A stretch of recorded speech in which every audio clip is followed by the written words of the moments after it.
Now, as is our way, our first order of business is always to welcome one of our esteemed, cherished elders, and tonight we're very honoured to have Uncle Chick and Madam with us to welcome us to country. So please join me in welcoming Uncle to the stage.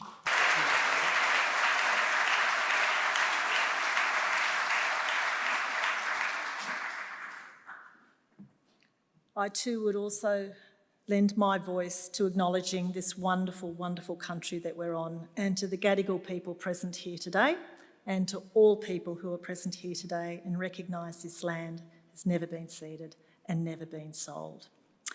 So, welcome to Sydney Ideas. This is the flagship Public Talks program. My name is Lisa Jackson Pulver. I'm the Deputy Vice-Chancellor, Indigenous Strategy and Services, and I'm a Professor of Public Health, amongst other things. I am your host for this evening's wonderful event. It's the second of our Voices on Voice event, where we continue the discussion about the Indigenous voice to Parliament. This is presented in collaboration with members of my portfolio, the National Centre for Cultural Competence, and of course, Sydney Ideas. She has been crucial to the national dialogue and development of the Indigenous voice to Parliament.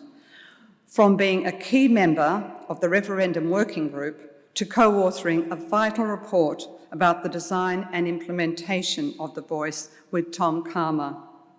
Professor Langton, Marcia, thank you for your leadership in these challenging and critical times.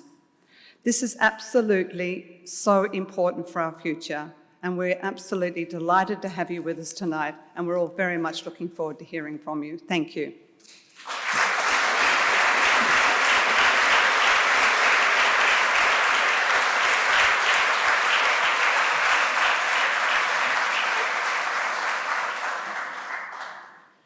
Thanks so much. I see he's gone, but many thanks to Uncle Chicka Madden for his very elegant and warm welcome to country here on Gadigal land. They play the old-fashioned fear tactics, but now they've got all the extra post-Trumpian tactics, the Steve Bannon tactics, the swamping the social media with bots and AI-generated Facebook lies on Twitter. I've never been a member of the Communist Party.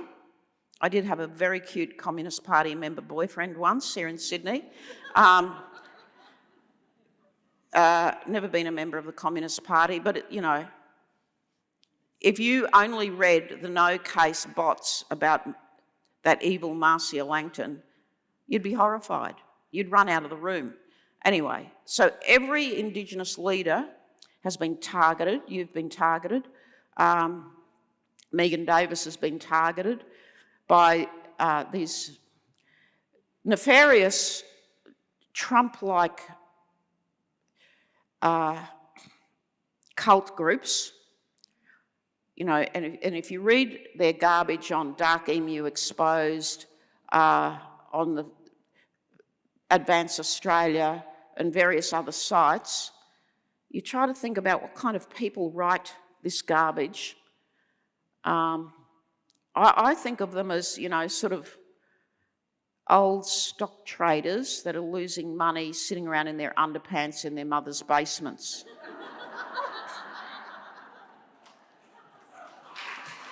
So, and they just, you know, I hate that person, I'm going to... They're just full of rage and spite. The things that they've said about all of us, I mean, they're so ridiculous and absurd. You know, it's gone past comedy, it's gone past tragedy. There's got to be a new label for the post-Trumpian world of hate. So we face an uphill battle, a really tough uphill battle to convey our simple message, and we need your help. We need everybody phoning friends, handing out YES23 materials at railway stations, bus stops, classrooms. So if I have persuaded you and you have time to make a phone call or have a Yes Together lunch with your friends, or join a local group and hand out material in your local neighbourhoods, please do so, because I want everybody to wake up after the referendum and feel proud to be Australian and to know that we've taken that extra step to draw the line in the sand with our colonial past, embedded in our constitution, and empower Aboriginal and Torres Strait Islander people as the first peoples to have a say in our own futures by making representations through the voice on laws and policies that affect us. We don't want to give you parking fines. We don't want to make you pay money to live here. We don't care about the submarines. We really don't care. You know, what we're really concerned about is health, housing, education, and lowering the incarceration rates for both adults and children.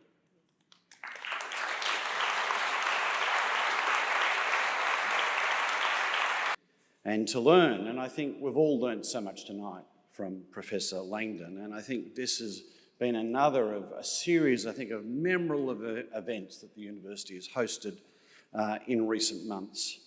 It was wonderful to host the winners of the Sydney Peace Prize, Pat Anderson and Megan Davis, at the end of last year, to have our graduate Noel Pearce come and speak with us some months ago, and to have Professor Langton here with us tonight. And in a fortnight, Tom Karma is coming to join us to, again, be a voice on the voice and to speak to us and to inform and engage our community on this vital national conversation that we're having.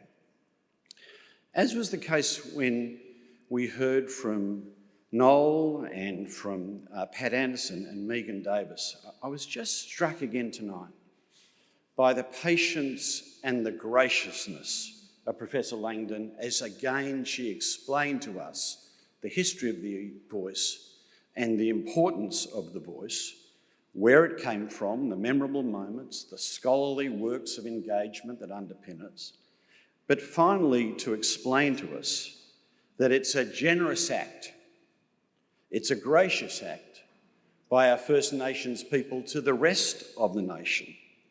I was struck by her analysis that it is certainly symbolic, but it's very, very practical, not to bring dignity to First Nations people, but to bring dignity to all Australians in a way that helps us put behind us that ugly colonial history that in many ways has been a stain on this nation now for more than 200 years.